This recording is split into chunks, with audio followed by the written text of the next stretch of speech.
river tale began merely as a trickle.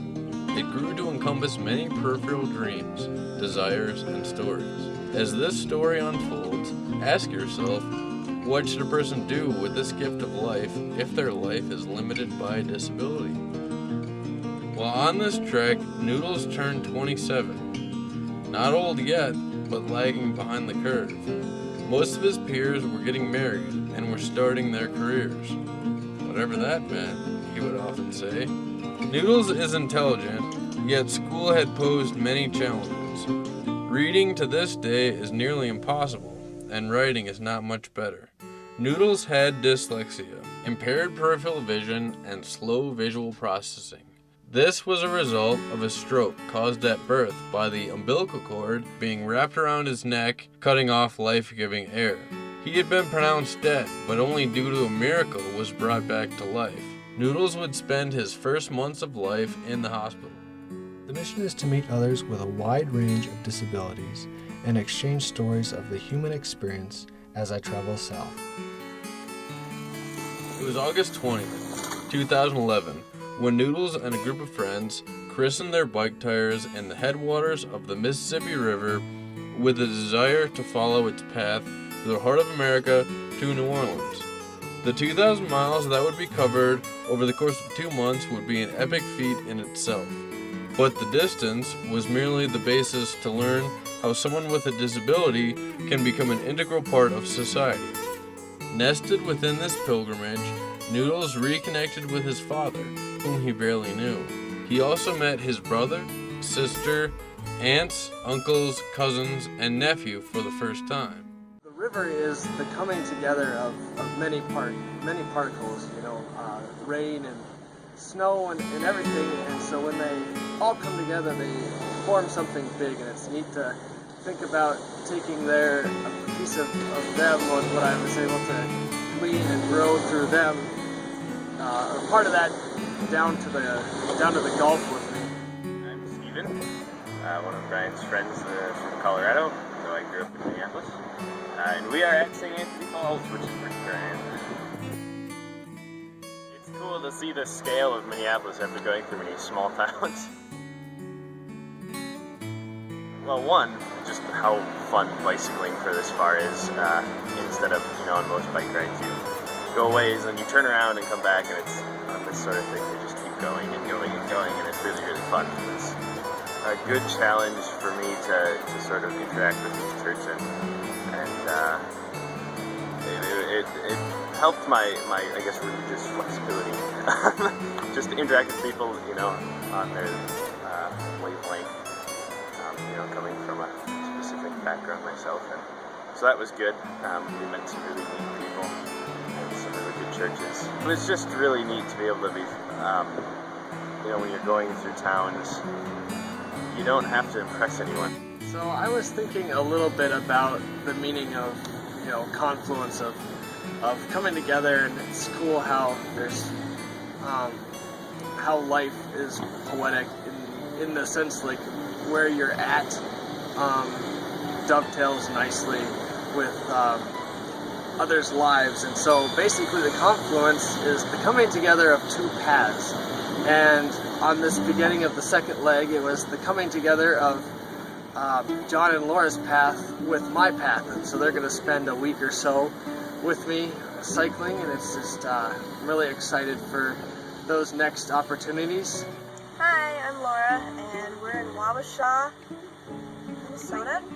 Sunshine and pretty flowers, lots of yellow flowers, and lots of monarch butterflies. I'm just going up and down hills and waving hi to all the friendly people around here. Brian's been a really good encouragement for me, as I haven't done this sort of thing before. So. I think some people would learn a lot about bicycling, or learn a lot about the Midwest or people or culture, and on this trip I learned a lot more about walking in humility than anything else. So while I really enjoyed riding, I know how to ride a bike, and while I really enjoyed the scenery, it's been gorgeous. That everything here and along the river has been as wonderful as I expected it to be. The constant struggle for me is to rely on the Lord's focus for the tasks He's set for me every moment of every day. In 2008, Noodles finished college with a biology degree. On graduation day, family, friends, and teachers expressed words of congratulations. "We are so proud of you," his grandmother would whisper in his ear. Toasts were made later at the celebration. "What is next? What are you gonna do? Take over the world?" Noodles' grandfather called out. First there was laughter, and then the room was silent. This was the question everyone wanted to know, including Noodles. I wanted to take a few moments to just thank all the contacts that have worked out so perfectly in some shape, form, or another. Either places to stay or interviews or speaking engagements. Just neat to see how all that legwork is able to come together and be a really cool and nice thing. So this is kind of the end of leg one from the headwaters of the Mississippi and heading to Nashville. It was not until 2010 when Noodles put all the pieces together and crafted this possibility. It incorporated cycling rather than driving, and the success was not dependent on reading or writing, rather listening. Out of this, the basis for Rivertail grew. When the possibility of a Rivertail transformed into his Rivertail, Noodles hopped aboard. Noodles had no connection to the Mississippi River, except for his father living in the Gulf. He grew up in the West, far from this river. It is fascinating that he began writing a Rivertail in middle school, taking the form of a poem. The poem would remain dormant for 14 years until it resurfaced as you see it today. I am the heart of many long-lost souls. I am a river with heartache and joy. I'm a blur from the highway. I am berries in the fall. I am a river. I'm a comfort to someone having a bad day, where the water never stops flowing beneath the rocks. I am memories and kindness. I am lonely in old age. I am grasping to my ways. I am a river. I am Nick's trophy fish. I am hidden behind the penny store. I'm an old barge under the misty water. I am hope. I am a river, southbound. These experiences and the people he met along the way were not in vain. They provided the foundation for possibilities not yet seen. Great portions of the trip. Speaking at Keokuk High School in Iowa, really fun and exciting and rewarding. Another really exciting part of the trip was being able to go to a school called Chalita in La Crosse, Wisconsin, kind of a premier school for severe mental and physical disabilities. Fantastic program in Alton, Illinois called Impact. Face some type of disability, and we all at some level have a disability, but these are more pronounced, I guess, and just exciting to see how they work and being a real functional, great part of society. Injured my wrist in the Quad Cities, but just neat to see the Lord's provision. The family I was staying with is a doctor rather, and was able. She happened to have a left-handed brace, which I've been riding with ever since. Just excited to have some company. I've been on the road for about 2.5-3 weeks by myself, so excited to see where some more personal growth is going to come. I think that up to this point, it's kind of been more of pouring out, and I think this next leg here is going to be more of a building up leg.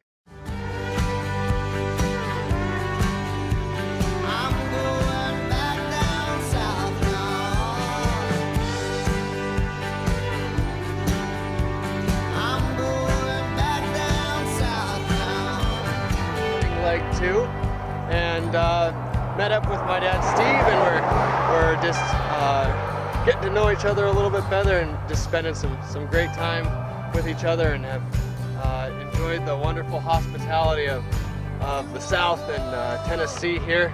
And we're going to be heading over this direction, getting on the Natchez Trace.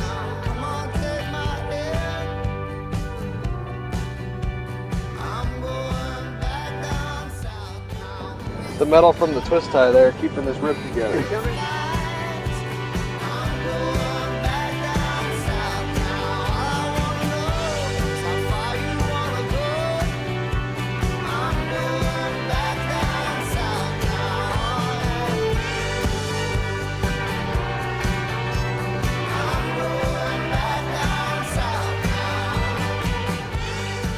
A bike's leaving out of us, so don't even need a spark plug or anything. No gas.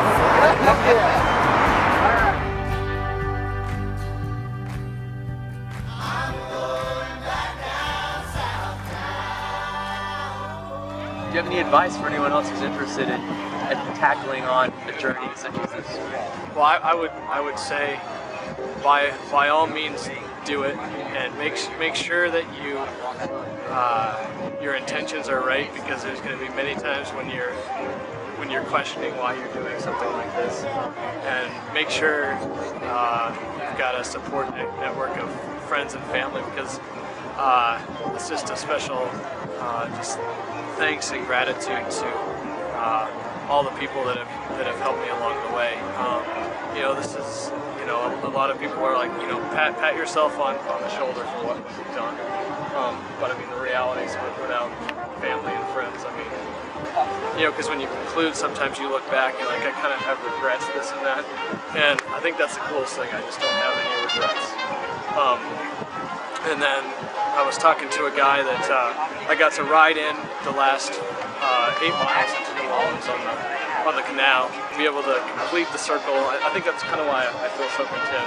And I was able to just chat with him a little bit about faith and where he's at, and that's exactly what the trip's about. And there was a gentleman a little farther upriver that I got to talk to as well today, and he said, basically something to the effect that after I got to tell him, story and why we're doing this, is like, man, I like you for who you are, not because of what you're doing here, and that's just huge. That's those are just kind of little things that are definitely going to stick in my mind. And if one person is inspired or changed from this trip, myself included, then the whole trip is worth it. So, Congratulations. The mission was to meet others with a wide range of disabilities. Along the journey, Noodles would exchange stories of the human experience. Through the process of exchanging stories, he uncovered a world rarely seen. Brock, Noodles' father, had received the poem in the mail many years ago. Brock had it framed and put behind glass. The glass was shattered to bits shortly after this was filmed. How poetic is that? When Noodles finished the trip, the poem had lost its purpose, but Noodles had found his purpose. The poem was now a montage of great memories, where before it was just a dream. Noodles had found his purpose, was giving a voice to people with disabilities. The voice, in many cases, would say, if I could only speak, if I could only walk, if I could only show you, I would show you a great love. A great love, loving me in spite of all my imperfections. On the trip, when Noodles was speaking to an audience about disabilities, he would start by sharing his story. He was quoted saying, "It is not your disabilities, rather it is your choices that constitutes one's being. Everyone must contend with having a physical, emotional, or mental limitation. These are components which make us human."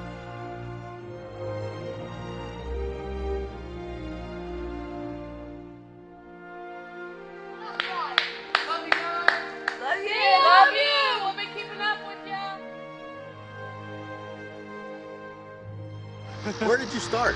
I started at the headwaters of the Mississippi, which is almost near the Canadian border in Minnesota. 1,933.5. That's just a boggling number.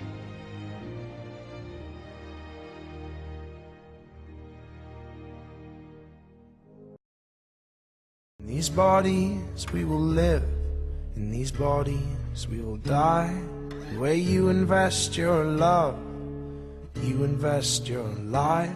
In these bodies we will live, in these bodies we will die.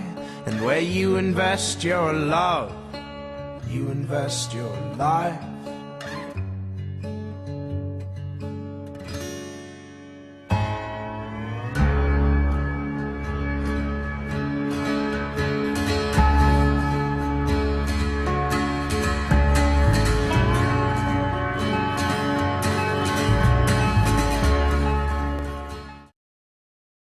The Face of the River, in time, became a wonderful book which told its mind to me without reserve, delivering its most cherished secrets as if it had uttered them with a voice. And it was not a book to be read once and thrown aside, for it had a new story to tell every day. Mark Twain, Life on the Mississippi.